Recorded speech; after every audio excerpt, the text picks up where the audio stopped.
Hey fam, so this might be the last one for the night. We're dabbling into some counseling. This one is, what are some questions which can give away a lot about a person without them even knowing?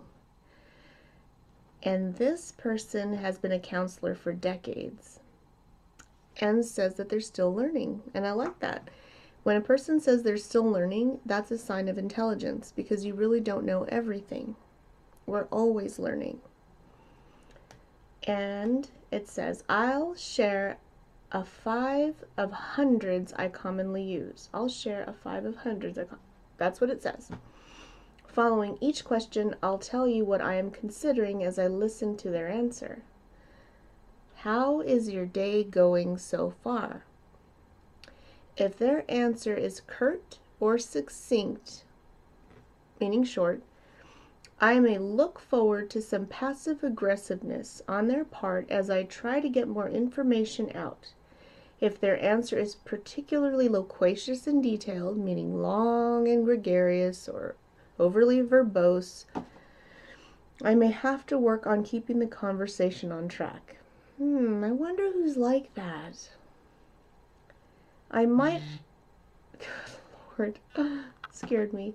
I might also have to start working on ending the session a few minutes earlier.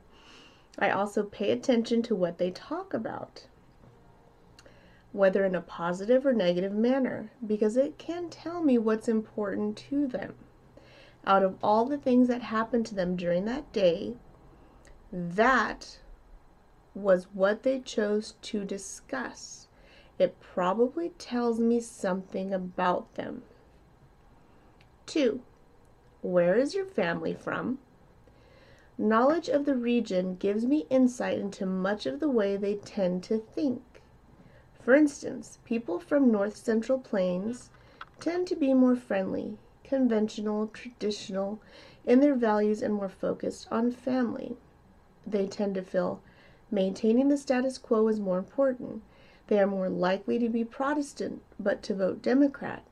On the other hand, if they are from the New England area, they tend to be uninhibited, temperamental, more liberal, less likely to be Protestant, and even more likely to vote Democrat. You get the idea.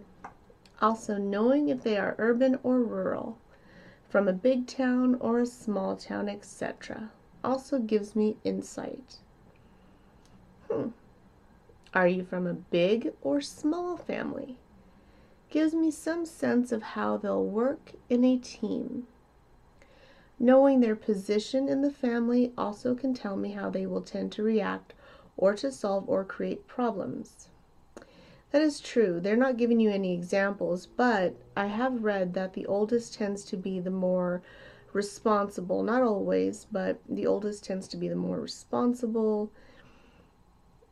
They tend to put more responsibilities, of course, on their shoulder. They tend to take on the roles for the younger siblings, of course, more duties. So, just kind of like the extra parent. Anyway, how do you like to relax? That's a good one. This can tell me if they're introverted or extroverted, whether or not they will try to keep their private life more separate from their work life, something of their socioeconomic status or their willingness to go into debt, something of their self-image. There is a big difference in the self-image of a guy who golfs or a guy who does MMA. And if they are married, how much time they spend with their families. And lastly, what was your favorite subject in school? Mine was English. And art. What was your favorite subject? Make sure you write that down. I would love to know. What would you study just for fun? Words. I know. I'm such a nerd. Sesquipedalianist and logophile.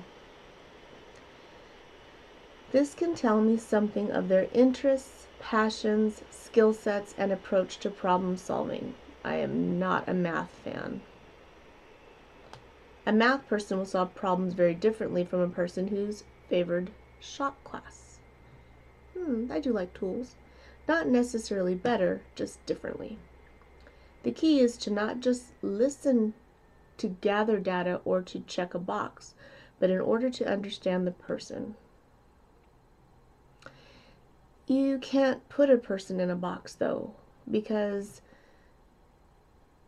people will outgrow this as time goes on. In fact, there's a woman who's already fighting this.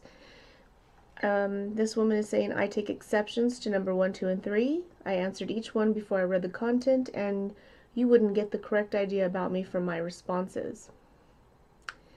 And then this counselor says, none of these should be used blindly or mechanically. Drawing information out of a person is as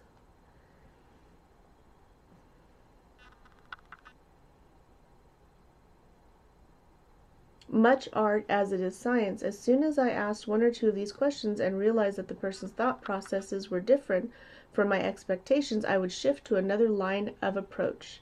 Humans aren't machines to be pigeonholed. They're messy and illogical, and a good counselor will take each one as they choose to present themselves. As I said in my response, these were simply 5 of literally hundreds, there you go, of questions I would ask, and in my experience, they produce information every time.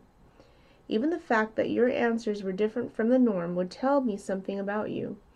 As an ancient writer once wrote, in every encounter lies the possibility of enlightenment. Thank you for taking the time to read my answer and crafting a response. I hope you have a great day.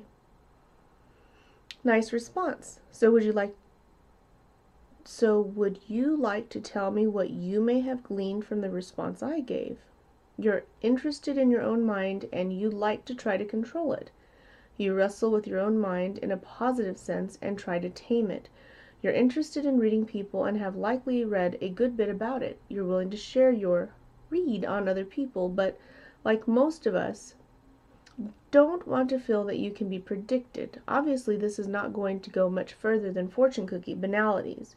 Without being able to see your face, your body language, hear your tone of voice, or even the types of clothes or the wear on your shoes, the questions that I pose are intended to be posed in person, not through a screen, and I don't know what your alternative answers were.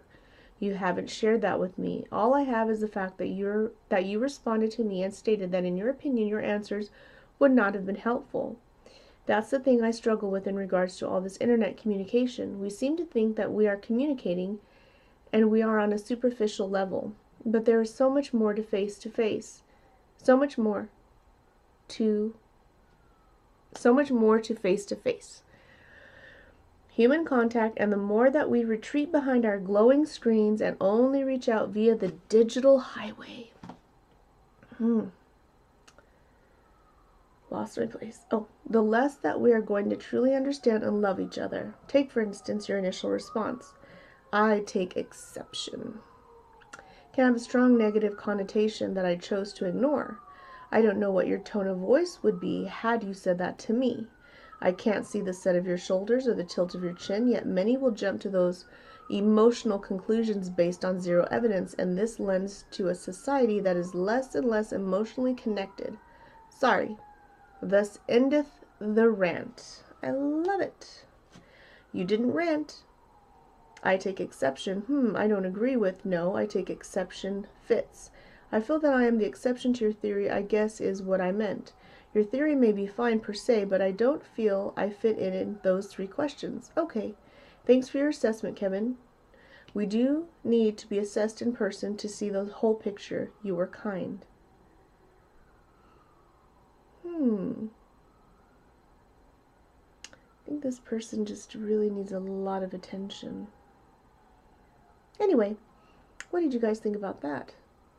I'm sorry that I read so much. So the 5 questions to get to know a person without them knowing. Number 1, how is your day going so far? Is it a long or short question? Where is your family from?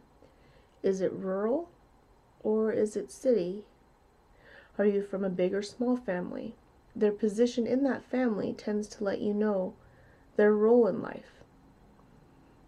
How do you like to relax? Do they take vacations? Do they even know what a vacation is? What was your favorite subject in school? Now this one's intriguing because I don't know much about that. The other ones I know how to assess those, but I'll have to do more about that. Anyway, leave comments, guys. This was much more relaxing. Love you.